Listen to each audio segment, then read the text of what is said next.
ఇప్పుడు ఆయన ఎవరో మంత్రి, కొత్తగా మొన్ననే ఎమ్మెల్యే అయ్యి సడన్గా మంత్రి అయ్యాడు. ఆయన మీద ఎంత బ్యాడ్ రిపోర్ట్ వస్తుంది, అతన్ని తొలగించాలని చెప్పేసి చాలా మంది మాట్లాడతారు. మరి పవన్ కళ్యాణ్ గారికి ఎందుకు రావట్లేదు ఆ బ్యాడ్ టాక్ కదా? ఆయన మంత్రి, ఈయన మంత్రే కదా. సో అలా బ్యారేజ్ చేసుకున్నా కానీ పవన్ కళ్యాణ్ గారు ఎందుకు హైలైట్ అవుతున్నారు? ఇది ఇది ఇది గ్రహించాలి.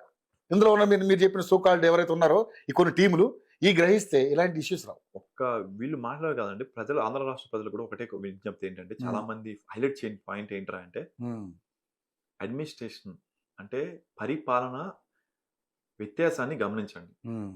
2019-24 మధ్య ఏ రకమైన అడ్మినిస్ట్రేషన్ అంటే గవర్నమెంట్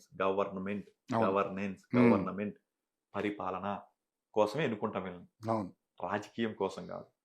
2019-24 మధ్య గవర్నెన్స్ ఎలా ఉందో ఆలోచించండి. రోడ్లు ఎలా ఉండేవి, పరిశుద్ధం ఎలా ఉండేది, అవసరాలను ఎలా ఈజీగా ఇచ్చేవాళ్ళు తక్కువ డబ్బులతో. ఐ మీన్ మనం లంచం పే చేయకుండా అవైలబిలిటీ ఎలా ఉండేది, మన పిల్లలకి భావితరాల కోసం ఎలాంటి రకమైన ఎన్విరాన్మెంట్ క్రియేట్ చేసేవాళ్ళు, మనకున్న ఇష్యూస్ ని ఎలా తగ్గించేవాళ్ళు, మనకున్న అడ్వాంటేజ్ ని ఎలా పెంచేవాళ్ళు. ఒక దావోస్ పర్యటనకి వెళ్తే ఎన్ని ఇన్వెస్ట్మెంట్లు వస్తున్నాయి.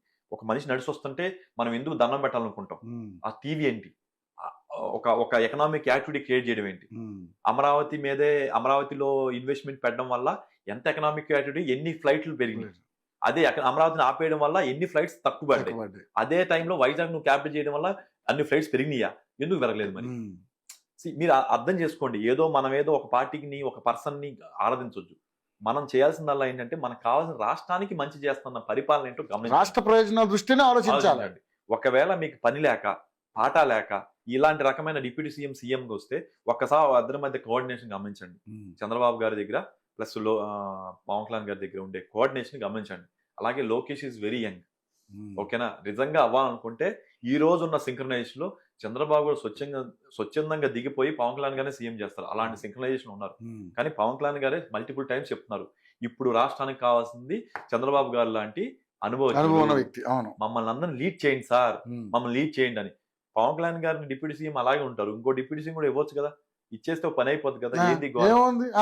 గత ప్రభుత్వంలో 3-4 ఇచ్చిన వాళ్ళు లోకేష్ గారికి ఇవ్వలేరా?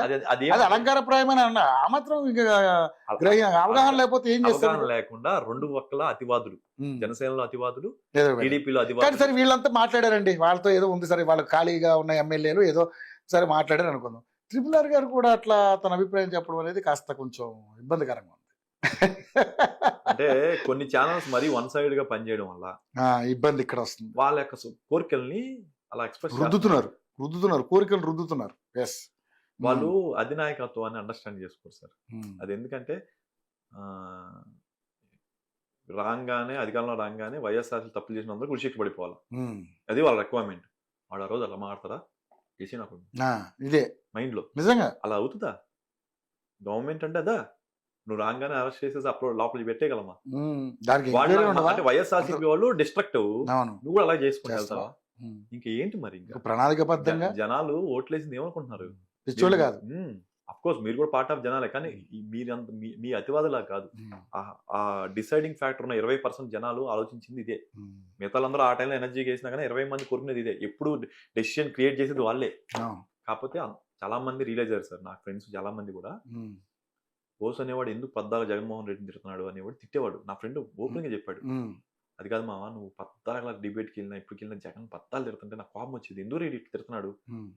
నా ఉద్దేశం వాళ్ళ మీద కోపం ఉండి కాదండి, అడ్మినిస్ట్రేషన్ ఫెయిల్యూర్స్, వాళ్ళు చేసిన పన్ను తిడుతున్నాం కానీ ఆయన పర్సనల్ గా ఆయనకి unfit to put to the job. అంతే. ఇప్పుడు నేను విన్నా అండి, మీరు యాంకర్ గా ఉన్నారు, మీరు సరిగ్గా మాట్లాడిపోతే నాకు నెక్స్ట్ టైం రాబుద్ది కాదు. ఎందుకు? You are unfit to be job. Next time మీరు అడిగినా కానీ ఏదో పని వంక పెట్టుకుని తప్పించేసుకుంటా. అదే స్ట్రైట్ ఫార్వర్డ్ పర్సన్ మేము మొహమ్మద్ చెబుతా, సారీ అండి మీరు రాలేము, అంతే కదా. కొంచెం మీ యాంకరింగ్ అంతా వన్ సైడ్ గా ఉందో లేకపోతే ఇలా ఉందో అంటాం, నిజాయితీగా మాట్లాడదు. అదే జరిగింది ప్రజల్లో. ఇతను మన కరెక్ట్ పరిపాలన కాదని. మా దురదృష్టం అంటే 5 సంవత్సరాలు భరించాలి తప్పదు. దానివల్ల ఈసారి మీరు అందరూ బేరే చేసుకుని చక్కగా కృష్ణార్జునలా వెళ్తున్నారు. పవన్ కళ్యాణ్ గారికి ఆ మాత్రం తెలియక ఉండదండి, ఆయనకు తెలుసు.